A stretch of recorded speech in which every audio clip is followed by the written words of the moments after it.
시간 오늘 주신 하나님의 말씀 보겠습니다.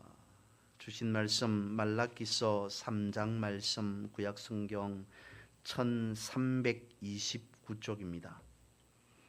구약성경 1329쪽 말라기 3장 1절에서 3절까지 말씀 짧지만 한 절씩 번갈아 읽으시겠습니다. 사신 줄 알고 제가 먼저 한 절 보겠습니다. 만군의 여호와가 이르노라. 보라, 내가 내 사자를 보내리니 그가 내 앞에서 길을 준비할 것이요 또 너희가 구하는 바 주가 갑자기 그의 성전에 임하시리니 곧 너희가 사모하는 바 언약의 사자가 임하실 것이라.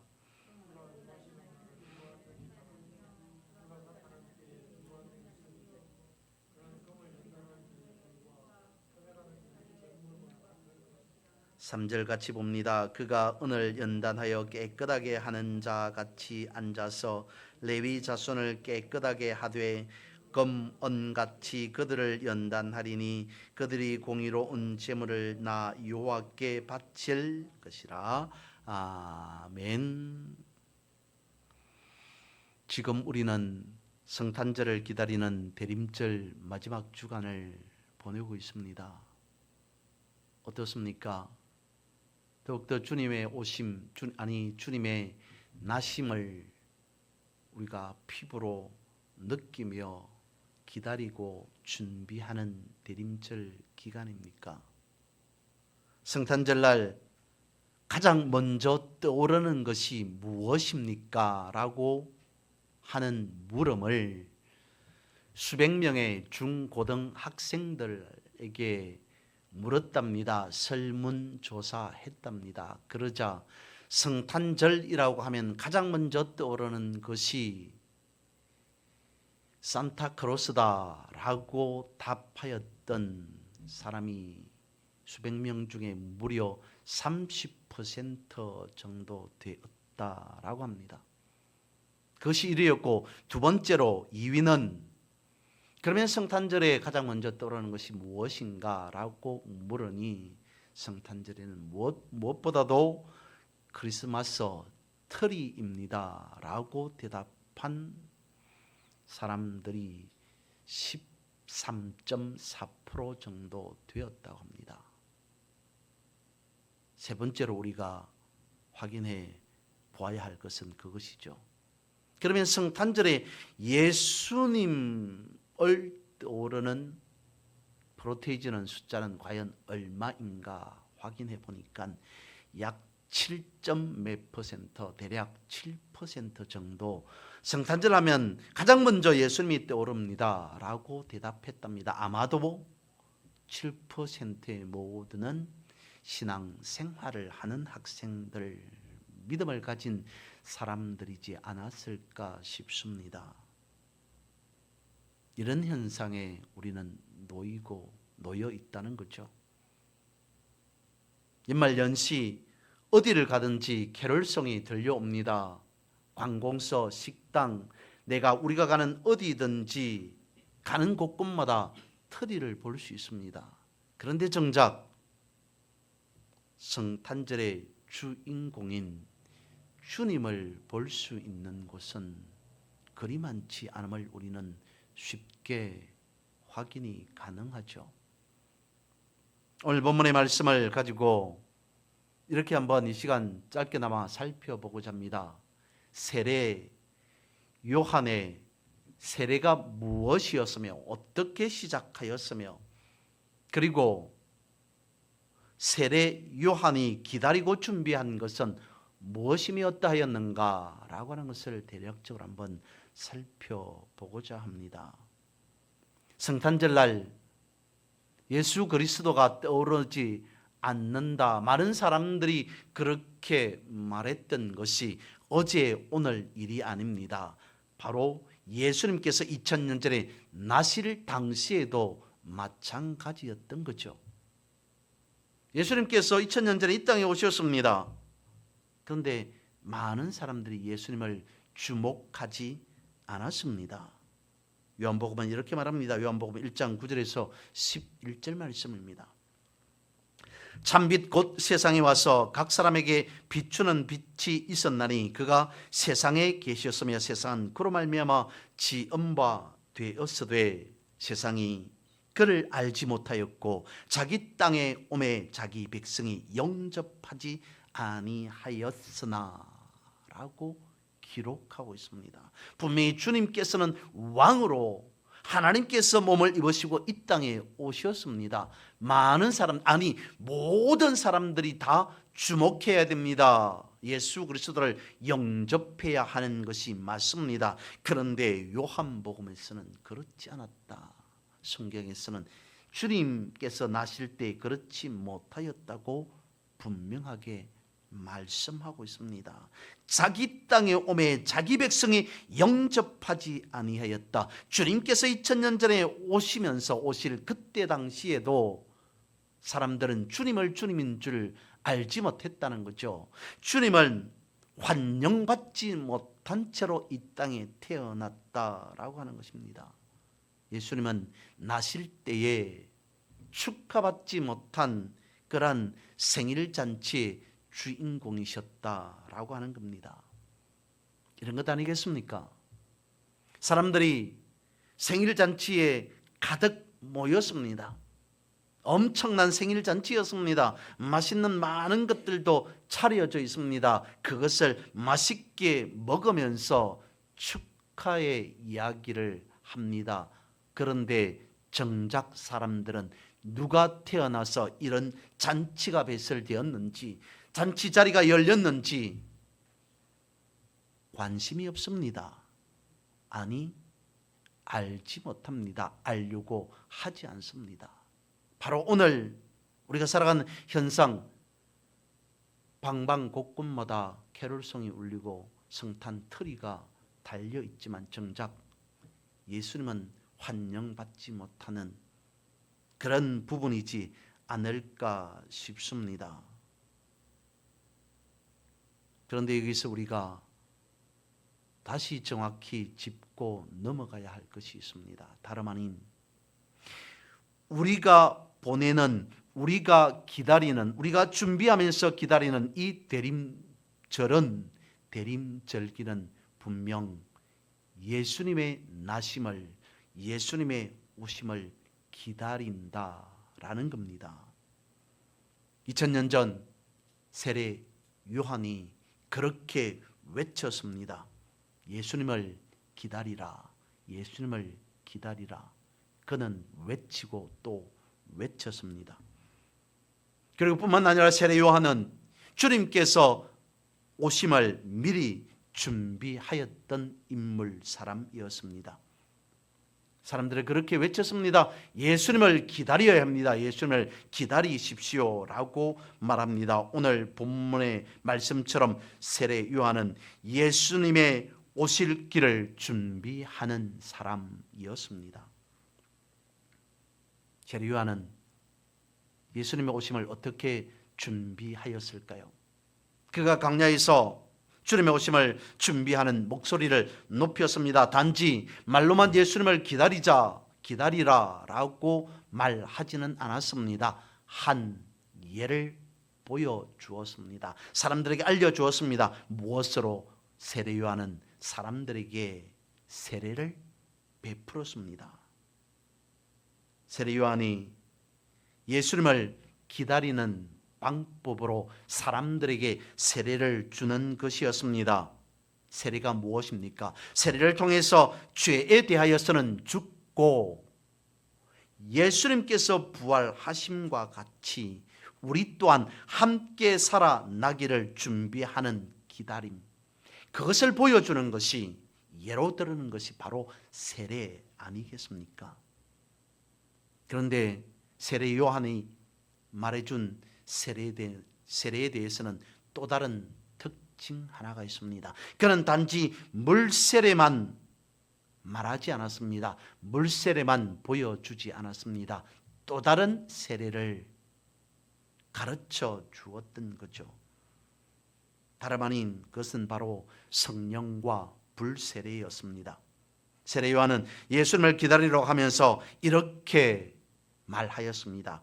그는 나는 여러분들에게 물 세례를 줄 뿐이지만 내 뒤에 오시는 그분은 예수 그리스도는 어떻게 하시냐면 그는 성령과 불로 너희에게 세례를 베푸실 것이다 라고 정확하게 강조하였습니다. 오늘 본문에서도 그 유사한 말씀이 나타났죠. 불로 금과 은을 연단하리라 라고 말씀하고 있습니다. 그렇습니다. 우리가 기다려야 하는 예수님, 그 이유는 주님께서 오셔서 2000년 전에 지금 역시 성령과 불로 세례를 베푸시는 분이기 때문입니다. 그러면 왜 세례 요한은 물 세례만 아니고 굳이 불과 같은 성령 혹은 성령의 불에 대해서 강조했을까요? 먼저 첫 번째, 성령은 조명의 영입니다. 이 공간이 어둠으로 가득 차 있습니다. 깜깜하여서 아무것도 보이지 않습니다. 그런데 어두운 이 공간이라 할지라도 한 줄기 빛만 들어오면 어둠은 바로 물러갈 수밖에 없습니다. 어두운 공간 속에, 어둠 속에 빛 한 줄기가 들어오면 그 전에 보지 못하였던, 볼 수 없었던 것을 비로소 볼 수 있게 되어집니다. 성령은 빛이기 때문입니다. 성령은 조명의 영이기 때문입니다. 불같은 성령께서 오시면 우리의 어두운 모든 것을 다 빛을 비추어서 드러나게 하신다는 것이죠.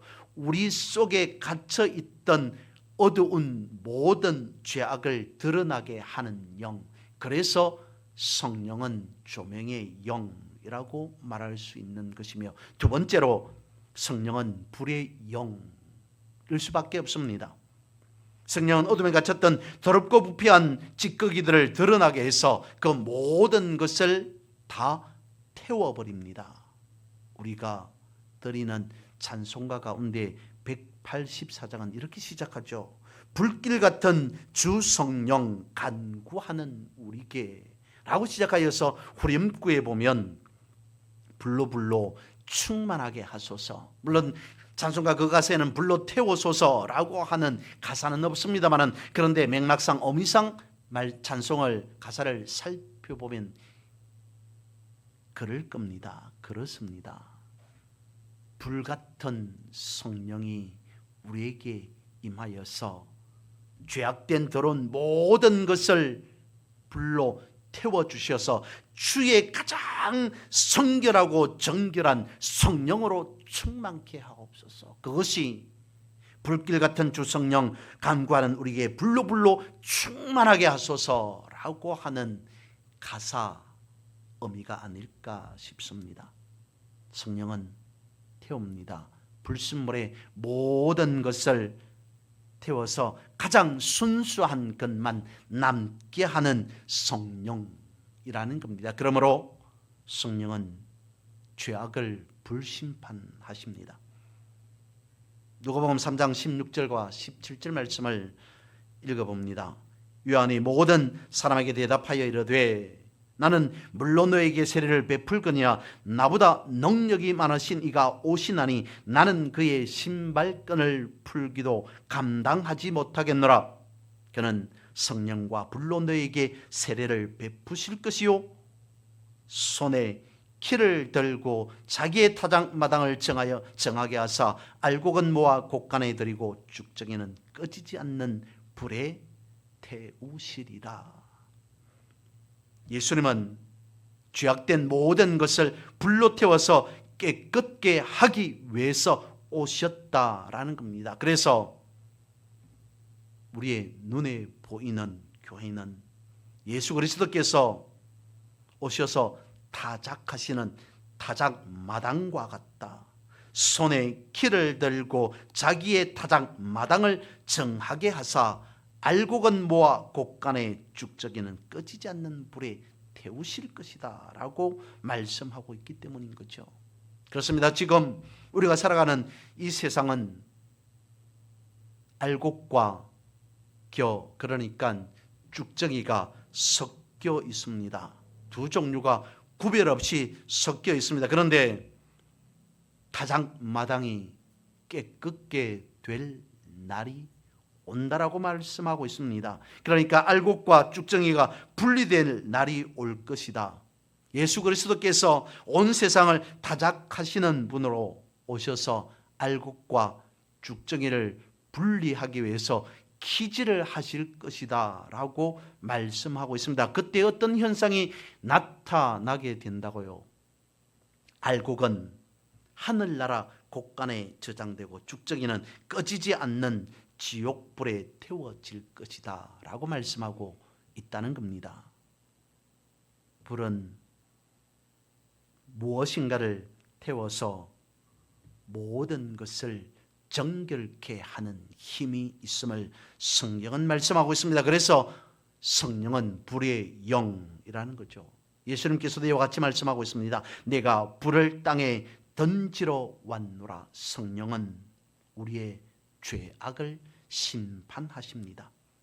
우리가 성령과 불을 기다리는 것은 사실 기분 좋은 것만은 아닙니다. 왜냐하면 이것은 종말이고 심판이기 때문인 거죠. 그런데 분명히 할 것은 불세례는 새로운 생명을 불어넣기 위해 죄악을 태워버린다는 겁니다. 그러니까 예수님의 심판은 우리에게 모든 찌꺼기들을 태워서 쭉정이를 태워서 구원받게 하기 위함, 구원의 확실성에 대해서 말씀하고 있다는 거죠. 완전히 새로운 방법이 바로 불의 심판이라는 겁니다. 우리의 속사람을 완전히 새롭게 하기 위함이라는 겁니다. 우리의 영이 새로워지는데 성령의 불이 있어야 함을 말씀하고 있습니다. 우리가 예수님께 나아가는 이유는 심판의 두려움 때문이 아닙니다.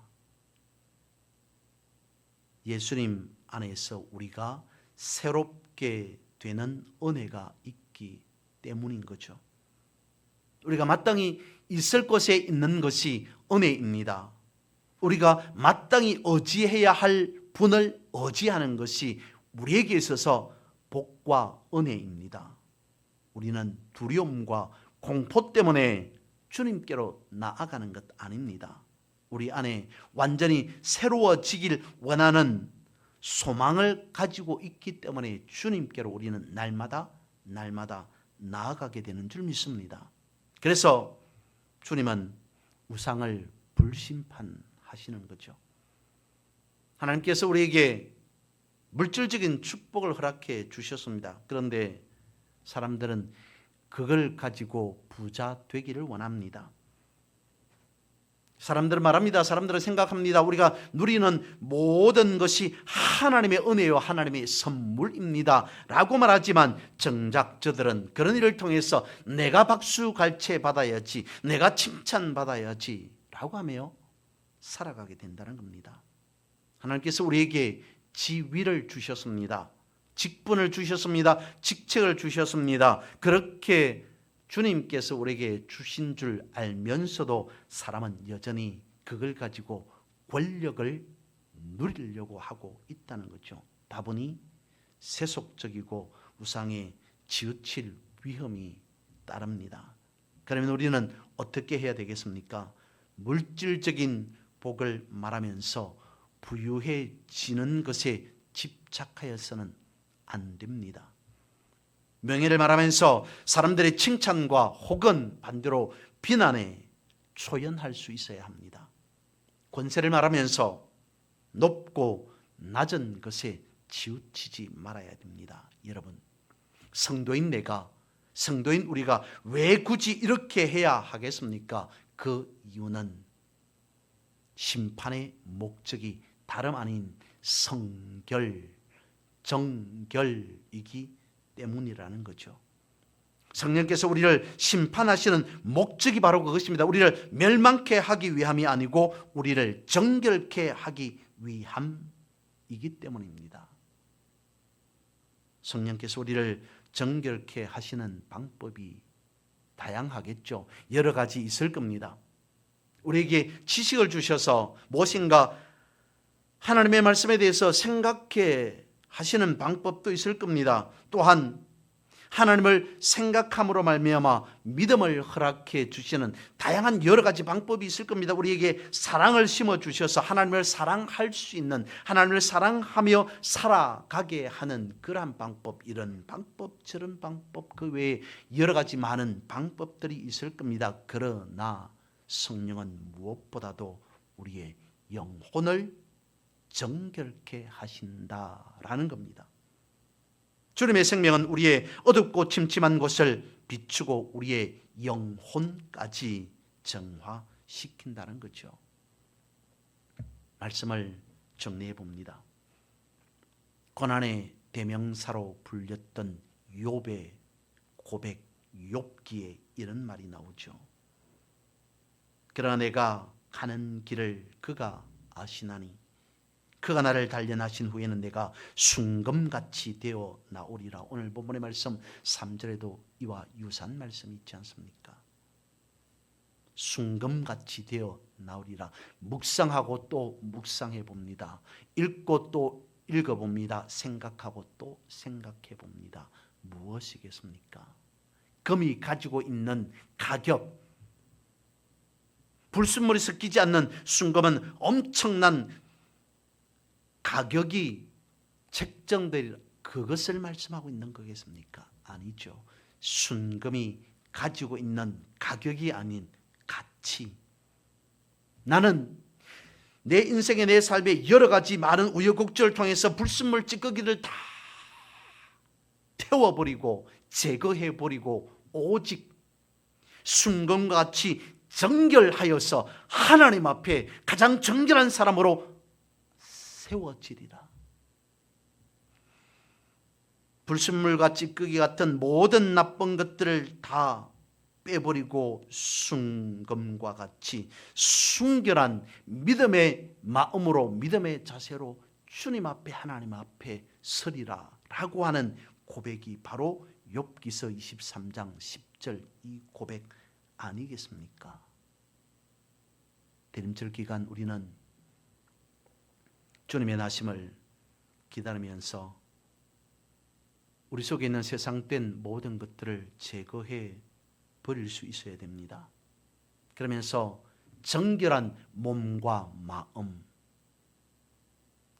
그것을 갖추는 것이 신랑 오심을 준비하고 예비하여 기다리는 신부의 모습 아닐까 싶습니다. 주님은 세상의 빛으로 오셨습니다. 성령께서 오셔서 성령의 불로 우리의 묵은 죄와 삶의 쭉정이들을 다 태워서 정화시키십니다. 그러므로 이제는 우리가 우리 속에 있는 쭉정이를 태우고 세상의 빛으로 오신 주님을 맞이할 수 있어야 됩니다. 성령의 불은 죄를 태웁니다. 우상을 태웁니다. 본질적이지 않은 껍데기들을 태워버릴 겁니다. 이 대림절 기간 이 모든 잘못된 부분들을, 우상적인 부분들을 다 회개함으로 태워버리고 오직 주님께서 이 땅에 새로 오심과 같이 다시 오실 주님을 우리가 준비하며 기다림이 마땅하지 않겠습니까? 그래서 주님께서 오셔서 우리에게 허락하신 복과 은혜 준비된 자로서 마땅히 받아 누리는 그런 우리 모두 여러분 되시기를 주님의 이름으로 선포하고 축복합니다.